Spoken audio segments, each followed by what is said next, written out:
मुल्क में गैस जो बहरान संगीन सूरत हाल इख्तियार करे वियो। सिंध खां पोइ पंजाब ऐं केपीके में बि सीएनजी स्टेशन्स जे बंदि थियण जो ख़दशो वधी वियो आहे। सीएनजी एसोसिएशन जे अॻवाननि जो चवणु आहे त वफ़ाक़ी हुकूमत जी बंदि इंतिज़ामी सबबि गैस बहरान पैदा थियो आहे।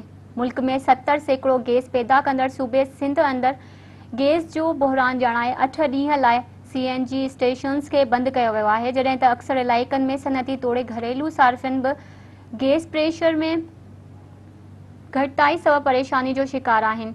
मुल्क गैस जे बहरान सबबि all Pakistan CNG association Sindh खां पोइ पंजाब ऐं केपीके में बि सीएनजी स्टेशन्स खे बंदि करण जो इशारो ॾिनो आहे।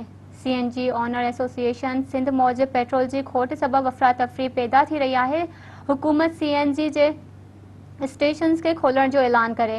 हुननि चयो त सिंध में 29 जून ताईं सीएनजी स्टेशनूं बंदि पियल हूंदियूं। पेट्रोल सप्लाई बि बंदि हुजण करे अवाम सख़्त परेशानी खे मुंहुं ॾियण ते मजबूर थी वियो आहे। होॾां तवनाई वारे वफ़ाक़ी वज़ीर हमाद अज़हर चयो आहे त जेकॾहिं एलएनजी टर्मिनल बंदि पियो त उन जो मुतबादिल इंतज़ाम कंदासीं। गैस बंदिश जी सूरत में ॿिया पावर प्लांट हलाए लोड शेडिंग घटाइण जी कोशिश कई वेंदी।